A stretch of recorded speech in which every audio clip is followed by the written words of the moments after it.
This is a story about closure and how my pursuit of closure set an expectation in my mind that it would fulfill this regret that I had buried deep down inside.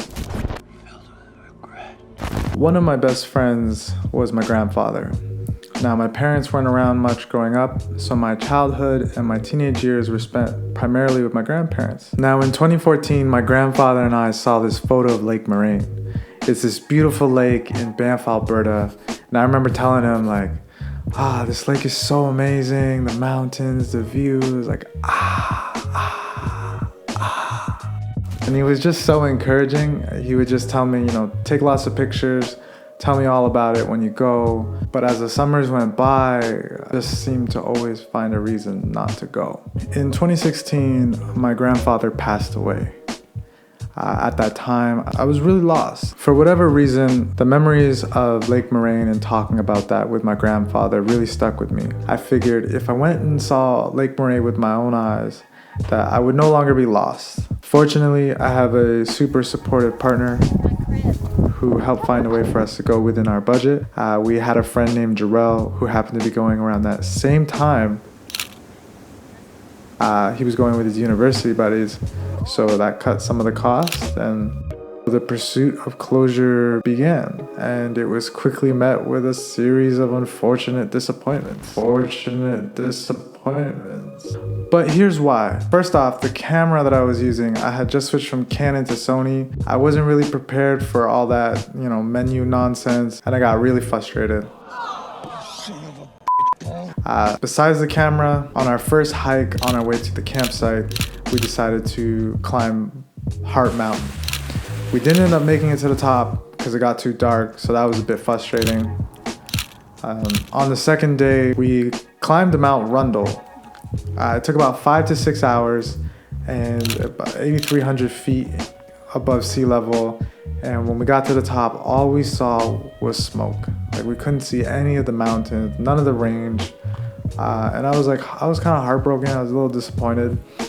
This was because of the BC fires that were going on at that time. Looking back though, it was clear to me I was letting this pursuit of fulfillment and closure and build this expectation of what Banff was supposed to be like. And it was really taking away from the experiences that were right in front of me.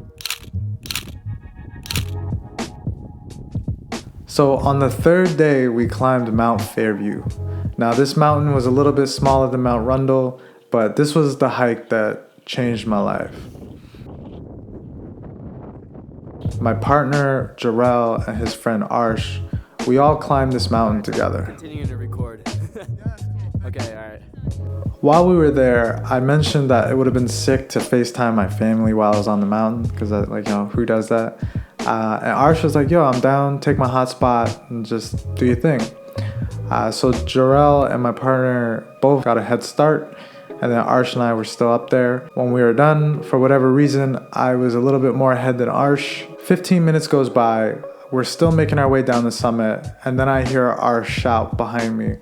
I turn around, and then there's this guy running down the summit on his way to a boulder that's sticking out like a cliff. And so at this point, momentum kind of took its course, and even though he's a few minutes away, he's only like 15 seconds by falling. So I had to plant my feet, align myself to hopefully dive into him so that we don't both tumble down the mountain. Dude, when I broke my arm, You're twisting it.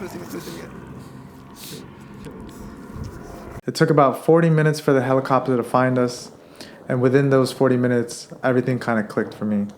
And what I mean by that is I realized that, as cliche as it sounds, nothing else really mattered except for living in the moment.